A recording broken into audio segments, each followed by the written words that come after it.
원래는 내가 맘카페에 올리려고 했으나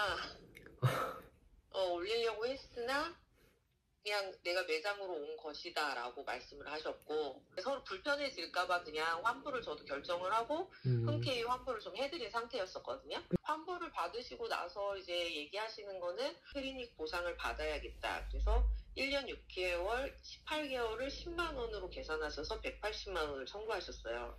그래서 이제 총 230만 원이 이제 청구가 된 상황이거든요. 이제 뭐 자기는 이게 합의가 되지 않으면 민사까지도 생각을 하고 있다라고 말씀하고 계시는 상황이고, 그래서 제가 지금 이걸 어떻게 대처해야 할지 너무 답답해서. 안녕하세요, 유상입니다. 어제 저한테 DM이 하나 왔는데요.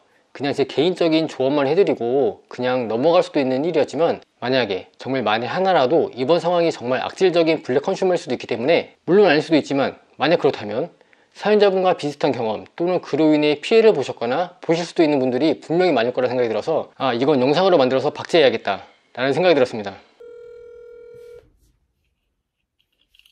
네, 안녕하세요. 혹시 이게 언제 된 일이에요? 처음 시술한 거는 10월 8일날 시술이 들어갔거든요. 이제 고객님이 오셔서 탈색을 원하셨고, 네. 탈색을 진행하는 과정에서 상담이 들어갔는데, 전에도 계속 탈색을 하셨다가 친구 결혼식 때문에 톤 다운을 하시고 한 1년 정도를 기르셨다라고 말씀을 하셨거든요. 네. 그랬는데 이제 직장 생활을 하고 계시니 뿌리부터 너무 밝은 부분이 생기면 조금, 그래서 두피를 좀 띄고 검은 부분이 있는 상태에서 시술을 받고 싶다라고 말씀을 하셨어요. 18레벨 정도 원했는데 색이 안 나올 거라는 걸 예상을 해서 네네. 한번 한 다음에 그 보고 추후 탈색을 들어가던가 하자고 이렇게 했다고 하는데, 그건 맞는 말이죠?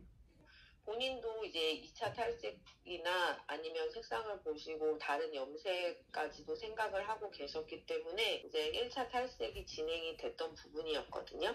우선은 1차 탈색을 하고 색이 더 이상 밝아지지 않아서 샴푸를 할 수밖에 없었고요. 그리고 샴푸하고 나와서 이제 2차 탈색에 진행을 하려고 했고, 고객님도 거기에 응하셨는데, 또 화장실 다녀오신 후로는 자기가 지금은 시간이 없으시다며 다음날 다시 방문을 하겠다고 말씀을 하신 상태였어요. 그럼 혹시 그 첫 번째 탈색하고 이렇게 나와서 머리 본 다음에 네. 그때 고객이 막 화가 나 있거나 막 그랬나요? 아니면 뭐 당연히 이럴 수 있었으니까 그냥 이제 그 샴푸하고 나왔을 때는 이거는 안 되겠다 하시면서 그냥 2차 탈색에는 뿌리까지 해야겠다라고 말씀을 하셨어요. 어쨌든 이렇게 톤다운한 머리라 예상했던 네. 결과였던 거고, 예상했던 결과대로 나온 거에 대해서 서로 불편하거나 그랬던 거 없던 거였던 거죠? 그래서 다음날 고객님도 다시 내일 방문을 10시에 하시겠다고 하시고 예약을 잡고 가신 상태였죠. 그래서 이제 다음날 월요일에 다시 방문을 하셨고, 가운을 준비하는데 일단 입는 걸 거부하셨고, 네. 저한테 잘할 수 있으시겠냐라고 이제 저한테 말씀을 하셨어요. 네. 근데 이미 이제 제가 상황에서 봤을 때, 표정으로 봤을 때는 제가 시술을 한다고 해서 고객님의 만족도에 대한 게 미치지 못할 것 같았고, 이미 기분이 상해 있는 느낌. 네. 그래서 제가 하지 않으면 어떤 방법을 원하시냐고 말씀드렸더니, 본인은 그러면 환불을 원한다라고 말씀하셨어요. 그래서 어쨌든 저희도 동네 장사하고 하다 보니까, 또 이제 그 고객님께서 말씀하시기를 원래는 내가 맘카페에 올리려고 했으나 그냥 내가 매장으로 온 것이다 라고 말씀을 하셨고, 서로 불편해질까봐 그냥 환불을 저도 결정을 하고 흔쾌히 환불을 좀 해드린 상태였었거든요. 그렇죠. 어쨌든 마음이 불편한 상황에서 시술 들어가 봐야 서로 안 좋으니까. 이미 마음이 상해 계시니까 저에 대해서 불신이 많으실 거라 생각을 하고, 저도 그냥 흔쾌히 환불을 원하시니까 해드렸던 부분인데, 환불을 받으시고 나서 이제 얘기하시는 거는, 그럼 이 얼룩에 대한 얼룩 제거 비용과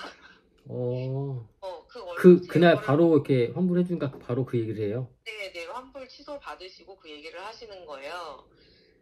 이제 뭐 얼룩에 대해 이제 자기가 들어가는 시술에 대한 비용과 이제 얼룩 제거하면서 발생되는 손상에 대한 헤어 클리닉 비용을 나는 청구해야겠다라고 말씀을 하시더라고요.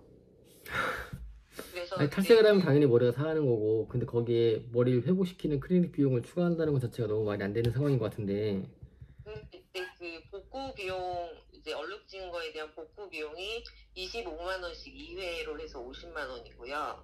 그거는 이제 가신 다음에 나중에 연락이 온 건가요? 그 금액은?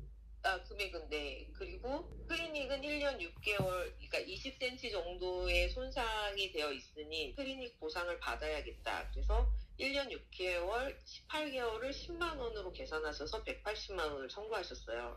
그래서 이제 총 230만 원이 이제 청구가 된 상황이거든요. 이제 뭐 자기는 이게 합의가 되지 않으면 민사까지도 생각을 하고 있다라고 말씀하고 계시는 상황이고, 그래서 제가 지금 이걸 어떻게 대처해야 할지 너무 답답해서. 처음 사연자분과 통화를 할 때만 하더라도 이 고객이 단순히 그냥 시술에 대한 불만을 가지고 크레임을 거는 걸 수도 있지 않을까? 이런 생각을 하고 있었는데요. 맘카페 이야기가 나온 순간 살짝 쎄한 느낌이 들었고요.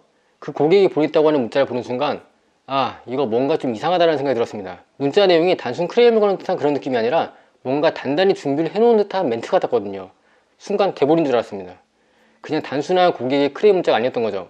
문자 내용 같은 경우에는 이 상황이 진행되는 과정에 있어서 보여드려야 할 필요가 있다면 전문을 보여드린 걸로 하겠습니다. 우선 탈색을 하겠다고 한다는 것은 모발 데미지를 감수하고 스타일을 밝게 바꾼다는 건 너무 당연한 얘기죠. 나는 밝게 탈색하고 싶어. 그런데 머릿결이 상했으니 클리닉 비용을 물어내세요. 이게 말이 되는 소리라고 생각하시나요? 거기다 톤 다운함을 했다고 한다면 당연히 얼룩질 것이고, 그 얼룩을 제거하는 추가 탈색이 있어서 일반적인 탈색보다 데미지가 더 많이 간다는 것은 당연한 이야기인데 말이죠. 내용을 보면 분명 톤 다운했던 머리라는 걸 서로 알았고, 1회 탈색을 하게 되면 당연히 얼룩질 것이라는 것도 예상했었고, 그 얼룩의 정도를 보고 염색으로 마무리할지 추가 탈색을 더 진행할지 결정하기로 하고 시술에 들어간 걸로 보이는데요. 첫 번째 탈색 후 당연히 드러나는 얼룩을 가지고 크레임을 건다? 그것뿐만 아니라 다른 샵에서 추가적으로 탈색을 더 진행한 후에 내 머리가 이만큼 상했으니 클리닉 비용을 지불하라? 여러분들이 이게 상식적으로 말이 되는 상황이라고 생각하시나요? 이건 마치 세차장에 가서 세차를 하는 중간에 마음에 안 든다고 다른 곳에 가서 나머지 세차를 하고 난 다음에 와서 너네 세차장에서 세차하고 나서 내 차가 상했으니 전체 도색 비용을 물어내라고 하는 것과 뭐가 다른 걸까요? 저는 이번 건에 대해 당연히 손해배상 같은 건 한 푼도 할 필요가 없다는 생각이었지만, 그래도 그 고객이 법적인 부분을 걸고 넘어주고 있으니까 저 또한 아는 변호사님께 자문을 구했는데요. 형님 통화 잠깐 가능하세요? 뭐 좀 여쭤보려고. 예. 전화한 거나 찾아오면 더 이상 연락하거나 찾아오지 마시라고. 네. 환불을 해드리고, 그 문제에 있어서 법적 부분이 있으면 법으로 하라고 하고, 네. 거기에 대해서 계속 다른 데다 글을 올리거나 문자나 전화를 하면은 스토킹 범죄로 고소하면 돼요. 강력하게 대응해야 돼, 그런 거. 그렇죠. 알겠습니다.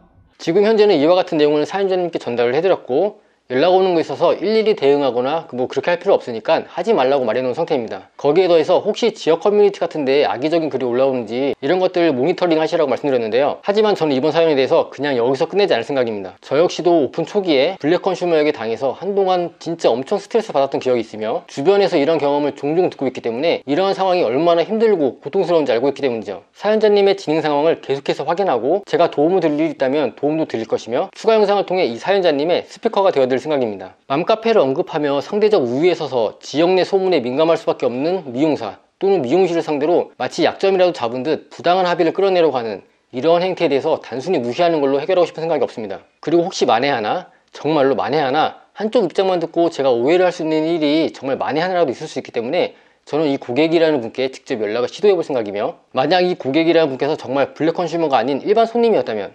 미용사분께서 손해배상을 할 의무는 없는 정도로 마무리가 되겠지만, 그게 아니라면 제 유튜브를 통해서 계속해서 공론화 할 생각입니다. 뭐 제 유튜브가 얼마나 영향력 있다고 그러냐고 말할 수 있겠지만, 미용사 입장에서는 뭔가 하소연할 스피커 자체가 없기 때문에 일방적으로 당할 수밖에 없죠. 미약하지만 저라도 도움을 드릴 생각이고요. 만약에 정말로 블랙 컨슈머가 맞다고 한다면 합의가 되면 완전 좋고, 무시당해서 합의 못하면 뭐 그만이고 다른 곳에서 다시 시도해보면 되지 라는 생각을 아예 못 갖도록 물고 늘어져 볼 생각입니다. 법적 검토가 필요하겠지만 필요하다면 신상 공개 또한 고려해볼 생각이에요. 그럼 앞으로 어떻게 진행되가는지 다음 영상을 통해서 알려드리도록 하겠습니다. 지금까지 요상이었습니다.